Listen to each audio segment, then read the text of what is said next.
L'argent file entre vos doigts. Vous travaillez, vous recevez votre salaire, vous payez vos factures, et quelques jours plus tard, vous vous demandez où est passé le reste. Ce n'est pas un problème de revenus, c'est un problème de perception. Votre cerveau vous ment sur l'argent, et tant que vous ne comprendrez pas comment, vous resterez coincé dans le même cycle. Chaque mois, des millions de personnes vivent cette même réalité. Elles gagnent correctement leur vie, mais n'arrivent jamais à constituer une réserve. Elles dépensent sans compter les petites choses, parce qu'elles pensent que ce sont les grandes dépenses qui ruinent un budget. Elles reportent l'épargne à plus tard, convaincues qu'un jour, quand elles gagneront plus, ce sera plus facile.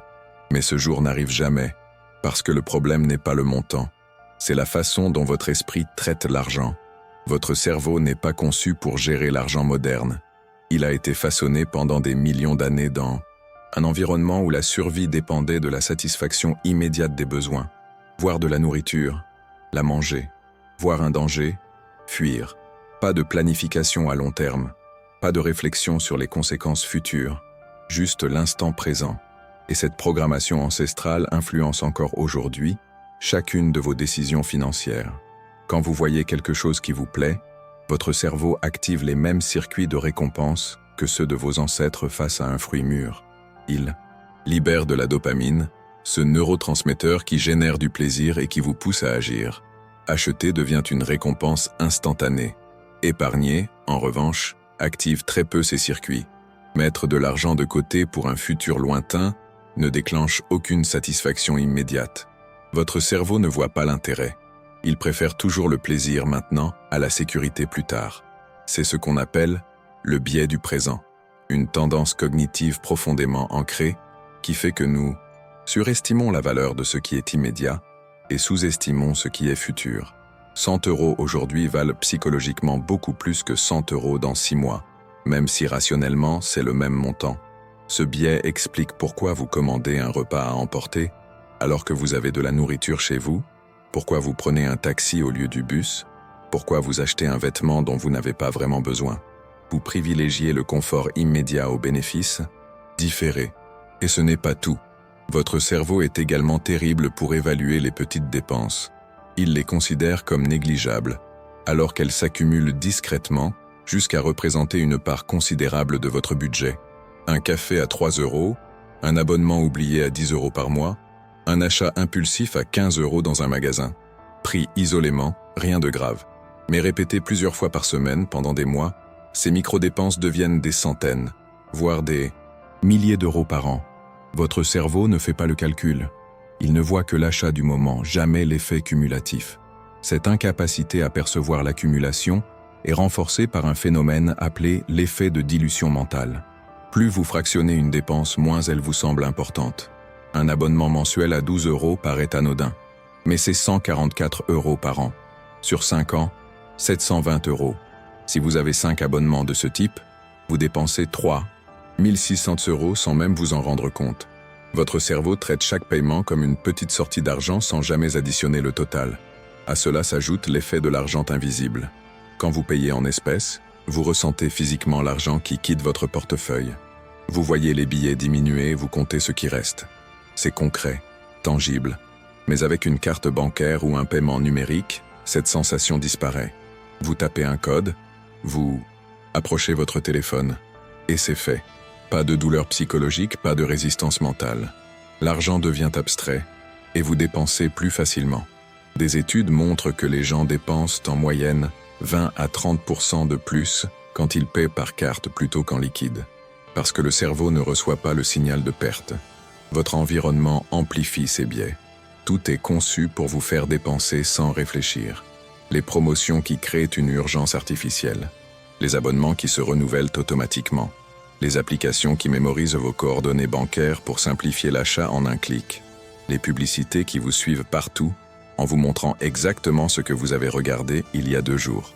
Chaque détail est optimisé pour court-circuiter votre capacité de réflexion et déclencher un achat impulsif. Et quand vous manquez d'argent en fin de mois, votre cerveau trouve toujours une explication extérieure. Les factures ont augmenté. Les imprévus se sont accumulés. Vous n'avez pas eu de chance. Cette tendance à externaliser la responsabilité s'appelle le biais d'attribution. Elle vous protège psychologiquement, mais elles vous empêchent de voir le vrai problème, vos habitudes de dépenses. Tant que vous ne reconnaissez pas votre part de responsabilité, vous ne pouvez pas changer.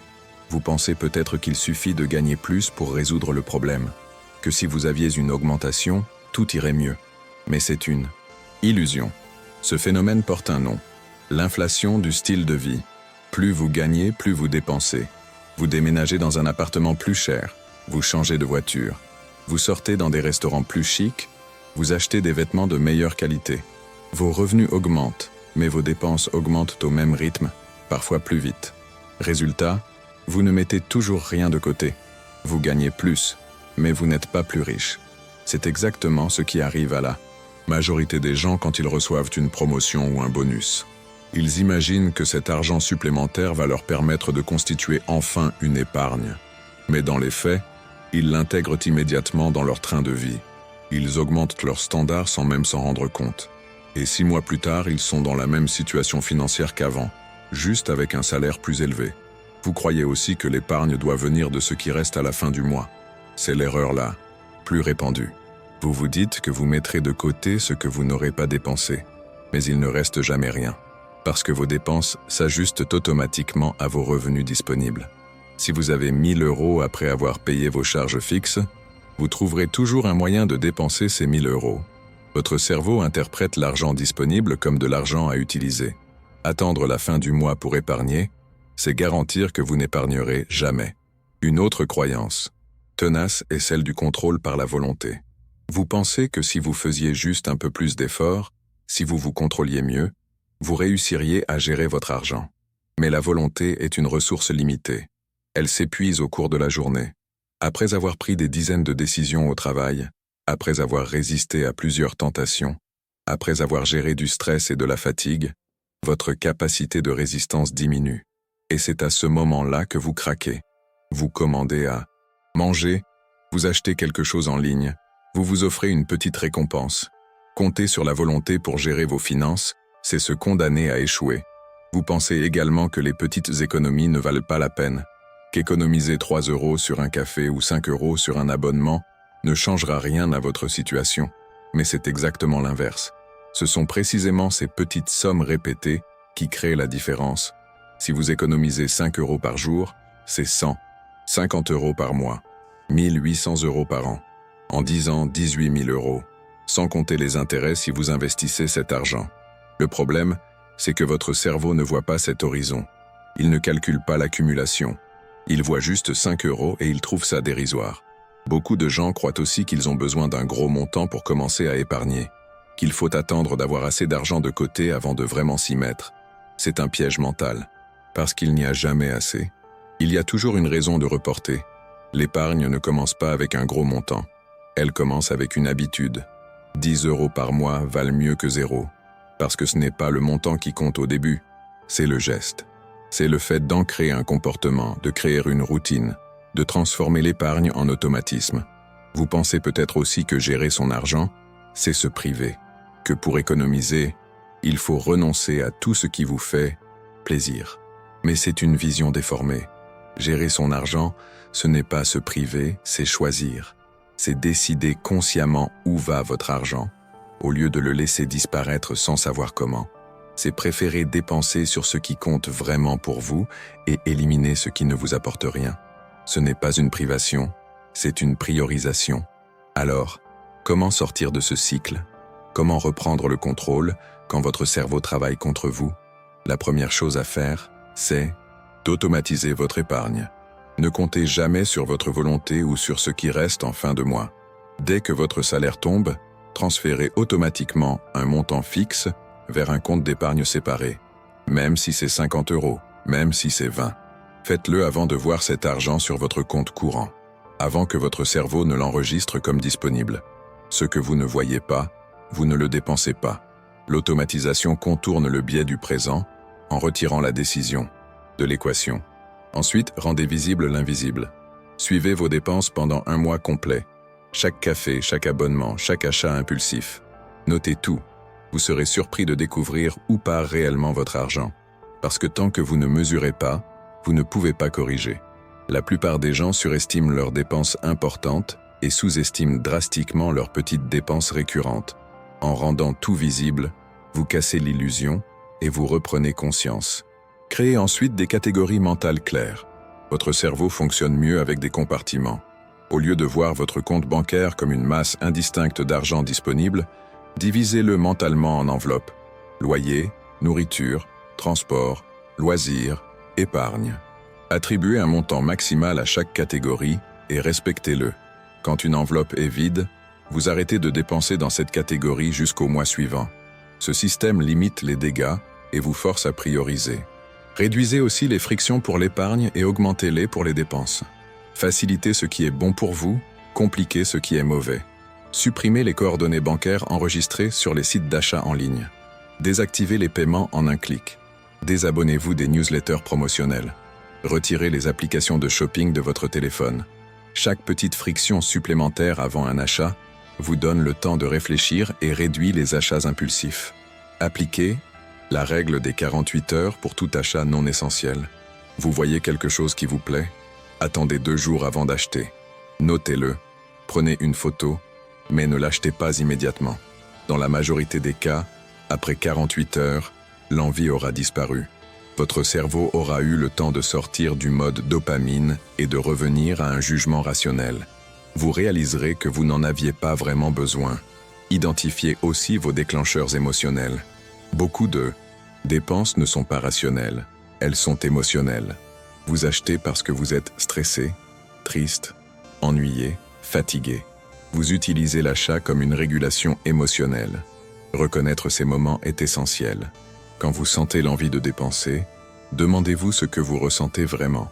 Est-ce que vous avez besoin de cet objet ou est-ce que vous cherchez juste à combler un vide? Une fois que vous identifiez le déclencheur, vous pouvez trouver d'autres moyens de gérer l'émotion sans dépenser. Fixez-vous également un objectif concret et émotionnellement significatif. Épargner pour épargner ne motive personne, mais épargner pour partir en voyage, pour avoir un fonds de sécurité en cas de pépin, pour financer un projet qui vous tient à cœur, ça change tout. Votre cerveau a besoin d'une raison émotionnelle pour renoncer au plaisir immédiat. Donnez-lui une image claire de ce que cet argent va devenir. Plus l'objectif est concret, plus il devient réel dans votre esprit, plus il a de poids face aux tentations du quotidien. Révisez tous vos abonnements une fois par trimestre. Dressez la liste complète, streaming, musique, applications, magazines, salles de sport, services divers. Demandez-vous pour chacun, est-ce que je l'utilise vraiment? Est-ce que ça m'apporte suffisamment de valeur pour justifier le prix? Annulez tout ce qui est superflu. Les entreprises comptent sur votre inertie. Elles savent que la plupart des gens ne prennent jamais le temps de se désabonner. Cassez cette inertie. Utilisez aussi l'effet de levier du changement progressif. N'essayez pas de révolutionner toutes vos habitudes d'un coup.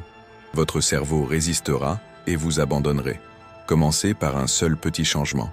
Automatisez l'épargne de 50 € par mois.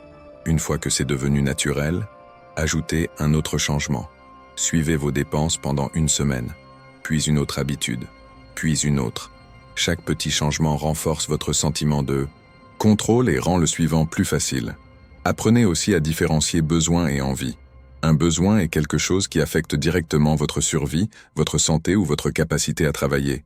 Une envie est tout le reste. Votre cerveau est expert pour transformer des envies en besoins. J'ai besoin de ce nouveau téléphone. Non, vous en avez envie. Le vôtre fonctionne encore. J'ai besoin de ces chaussures. Non, vous en avez déjà plusieurs paires. Recadrez mentalement vos envies comme ce qu'elles sont vraiment réduit leur pouvoir sur vous. Créez également des barrières psychologiques autour de votre épargne. Placez votre argent sur un compte séparé, idéalement dans une autre banque, sans carte associée. Rendez l'accès légèrement compliqué. Pas impossible, mais suffisamment difficile pour que vous ne puissiez pas y toucher impulsivement. Cette friction protège votre épargne de vous-même. Si l'argent est sur votre compte courant, vous le dépenserez. S'il est ailleurs, hors de vue, il reste intact. Enfin, cultivez une relation consciente avec l'argent. Arrêtez de le voir comme quelque chose qui arrive et qui disparaît. L'argent est un outil.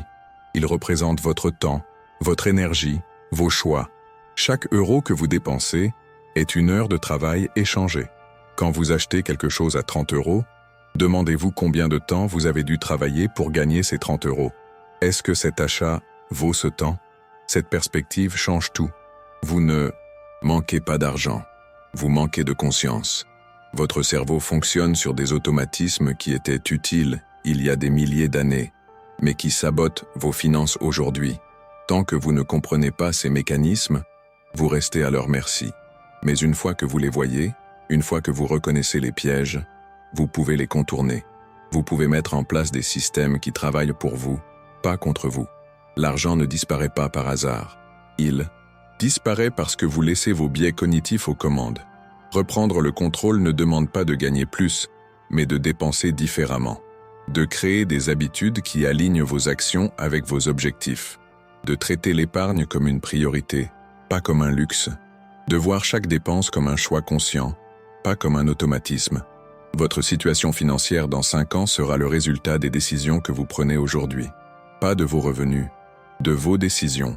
Chaque petit geste compte. Chaque euro épargné s'accumule. Chaque habitude installée vous rapproche de la stabilité. Ce n'est pas spectaculaire, ce n'est pas rapide, mais c'est réel. Et ça marche. Alors posez-vous cette question. Est-ce que vous voulez continuer à regarder votre argent disparaître en vous demandant où il est passé? Ou est-ce que vous voulez enfin savoir exactement où va chaque euro et décider consciemment de son utilisation? La différence entre ces deux réalités tient à une seule chose. Votre décision d'agir maintenant, pas demain, pas quand vous gagnerez plus maintenant. Parce que si vous ne changez rien, rien ne changera. Et dans 1 an, vous serez exactement au même endroit, avec les mêmes questions et les mêmes regrets. Votre cerveau vous ment sur l'argent. Mais maintenant, vous le savez. Et savoir, c'est le premier pas vers le changement.